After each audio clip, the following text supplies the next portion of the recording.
by taking a broad range of courses, you'll have a much richer approach to your academic focus.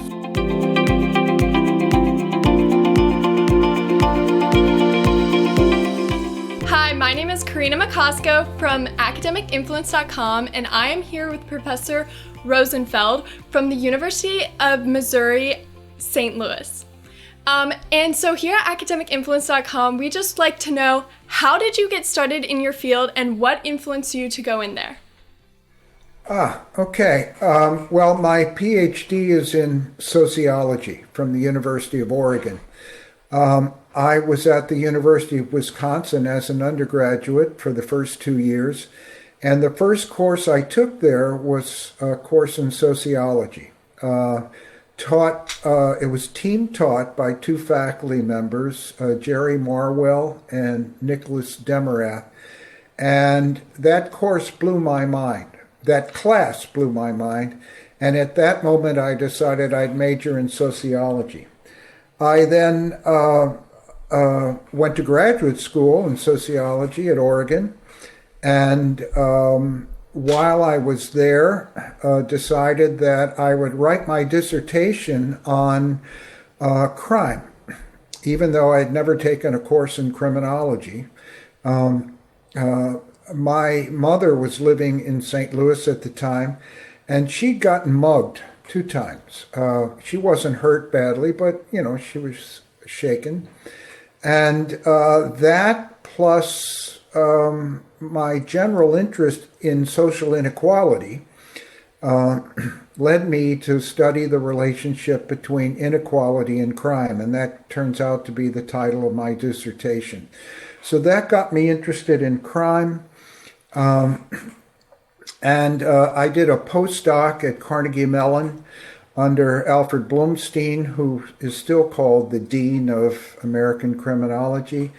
And that really solidified my interest in crime. I began defining myself as a criminologist, and, the rest is history. Wow, that is so interesting. And before you took this class, did you have any idea you wanted to go into this field, or what were you thinking you might major in? I was thinking I would probably major at Wisconsin in history. I'd gone to Wisconsin because it had a very strong American history program. But I took that course in sociology, and that just changed everything. I don't think I ever did take a course in history at Wisconsin. I might have taken one. I spent all my time, it seems, taking sociology courses. Wow, that is so cool. And you call yourself a criminologist, right? Yes. Can you explain to us, what do you do, or what do criminologists in general do? Sure. Criminology is the study of lawmaking, law breaking, and the social response to law breaking, such as the criminal justice system. So criminologists study lots of things in lots of different ways. A lot of criminologists are interested in the question of why one individual would commit crime and another individual wouldn't commit crime. Interesting. Right? Some are interested in why some places have higher crime rates than other places. My interest, by and large, has been in why crime rates go up and down over time. So my research tends to focus on crime trends over time. Wow, and what did you find? Why do crime rates go up and down over time? Well, there are lots of reasons depending on where we're looking and when we're looking. My research has tended to focus on economic conditions and their relationship to changes over time in crime rates. And so I found that 2 variables in particular seem to have a very robust influence on changes in crime rates over time. One is we typically call consumer confidence, and that's based on surveys of individuals that ask them how they're doing financially, how they're doing now compared to a year ago, how they think they'll be doing at this time a year from now. And generally speaking, they're asked about their views of the overall economy. That variable tends to be pretty closely associated with crime rates over time. The other one is the inflation rate, the rate of increase in prices. And that one, in particular, I should say, is a highly robust predictor of crime rates over time, both for the nation as a whole and for individual cities. So those are the two economic conditions that tend to loom large in my research. Wow, that is fascinating. And what about right now? Are we in a rise in crime or are we in a decline in crime? It depends on the type of crime. Interesting.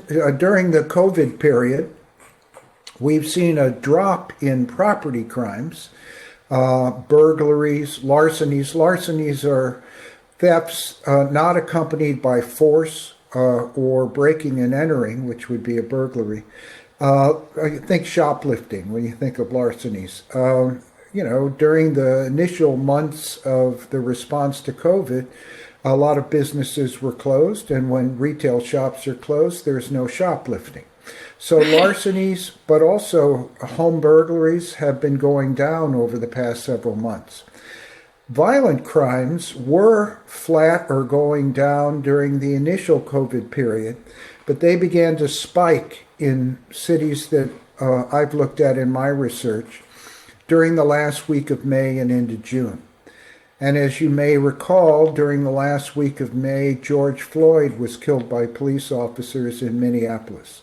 Right. And so the timing of the spike in violent crime coincides with the emergence of protests against police violence, police misconduct that were widespread across the country. It's not clear, to me at least, exactly how the protest activity might be related to the spike in violence. What is clear is that the spike in violence is community-wide, city-wide in the cities we've looked at. It's not directly attributable to protester activity, but it does coincide in time with the protests. Also coincides with the impact of COVID on police departments, police presence, police activity have been reduced because of social distancing requirements, and that could have spurred some of the increase in violence. So there's a long story there, but I'll leave it at that. Wow, and that is so interesting what you said, that the violence is not directly correlated to the protests. Can you explain that a little more? Yeah, what I meant to say was that it's not that the violence is being caused by the protesters. There is, and there certainly was, in some places early on in the protests, violence and property destruction. But the violence we're talking about is homicide, aggravated assaults, which are very serious assaults, assaults committed with a firearm. Those increases are not directly tied to the protesters themselves. They occur in the cities where the protests have occurred. And they tend to occur in communities in those cities that have traditionally had pretty high levels of violence. They tend to be disadvantaged communities economically, communities of color typically, and it's in those communities where we've seen the biggest spikes in violence. Despite what some of your viewers may have heard about violence spreading to the suburbs, there's no indication that that's occurred over the last several months. The violence tends to be concentrated in communities that have historically had high levels of violence. Interesting. Wow, that is so interesting. And just in terms of a day-to-day life, what might a criminologist do? Well, again, it depends on the kind of criminology they do. Some criminologists study prisons, and so they interview prisoners or prison officials. Some criminologists study the making of laws, and so they study legislative processes and how those processes result in particular kinds of laws affecting crime. Other criminologists like me sit at our computers most of the day and study changes in crime rates as they occur in cities or states or nations, and then try to figure out what the sources of change are in those rates. Other criminologists hang out with criminals. They study active offenders. Several of my colleagues here have done that. And so what criminologists do on a day-to-day basis really depends on the kind of criminology that they do. And when you were in school, what kind of classes would you take in order to become a criminologist? Well, again, I didn't take any classes in criminology. Interesting.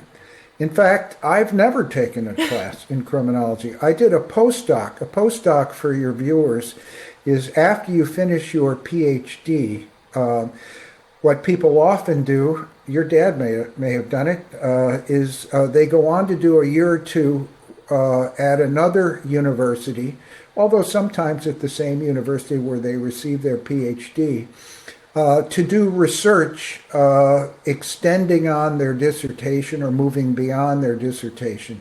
And then they typically go on to take a position at a research university, and that's what I did. Interesting. And something that I often ask people who we interview here is, if you could go back and do it all again, go through college again, do you think you would have chosen the exact same path, the exact same major? Would you, if you did it all again, would you do it the exact same, or is there something you would have changed? I don't think I would have changed much. What I would have done is taken more courses outside of sociology. I had to take the bare minimum in order to get my degree. But I would have taken more courses in history, for example, not just U.S. history, but European and world history. I would have taken more courses in economics, given my current interest in economic conditions and crime. Now, you can't take an unlimited number of courses, right, of course, but that would have meant reducing somewhat the number of sociology courses and broadening out a bit. And that would be my advice to you and others who are about to go to college. Select, your area of interest when that's appropriate, but don't forget to take courses broadly outside your area of interest. That'll be of great assistance once you begin to focus, if you go to graduate school or whatever you do after you leave college. By taking a broad range of courses, you'll have a much richer approach to your academic focus. Wow. Well, thank you so much for that great advice. And thank you so much for taking the time to talk with me. I really learned a lot, so thank you so much. You're welcome.